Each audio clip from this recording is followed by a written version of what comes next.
జాన్పహాడ్ ప్రజల కనుచూపు మేరలోనే కృష్ణానది ఏడాదంతా సజీవంగా ప్రవహిస్తుంది. నదికి కొంత దూరంలోని గిరిజన ప్రాంతాల్లోని చివరి భూములకు నీరు అందడం పూర్తిగా గగనమైపోయింది. కానీ ఇప్పుడు మన మంత్రివర్యులు శ్రీ ఉత్తమ్ కుమార్ రెడ్డి గారు దృఢ సంకల్పం, ఆశయం కారణంగా జాన్పహాడ్ ప్రాజెక్ట్ ఇక్కడి ప్రజల జీవితాలను మార్చేస్తుంది. పాలకీడు మండల రైతులకి, ప్రత్యేకంగా గిరిజన రైతులకి ఎంతో ఉపయోగపడే జాన్పాడ్ జవాహర్ లిఫ్ట్ ఇరిగేషన్ పథకాన్ని వేగవంతంగా నిర్మింప చేయడం జరుగుతుంది.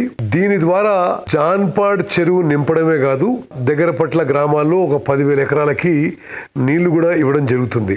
మొత్తం 300 కోట్ల రూపాయల వ్యయమయ్యే ఈ ప్రాజెక్ట్ పూర్తయిన తర్వాత ఈ చెరువులకు 3 డిస్ట్రిబ్యూషన్ ఛానల్స్ ద్వారా 11 కిలోమీటర్లు, 7 కిలోమీటర్లు, 5 కిలోమీటర్ల పొడవున భారీ పంపులతో నీళ్లందించబడతాయి. మన్నడదానక కాలువ కింద నీళ్లు కూడా రాలేని పరిస్థితి. మాకు మంత్రి గారు చొరవ తీసుకొని ఇప్పుడు 10,000 ఎకరాలు మాకు 2 కార్లు పండేటట్టు చేస్తున్నందుకు మంత్రి వారికి ధన్యవాదాలు.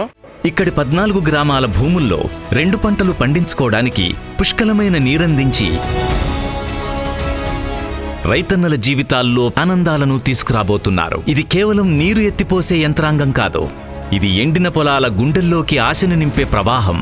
ఈ మహత్తర కార్యక్రమంతో ప్రజల మనసుల్లో శాశ్వతంగా నిలిచిపోతారు శ్రీ ఉత్తమ్ కుమార్ రెడ్డి గారు.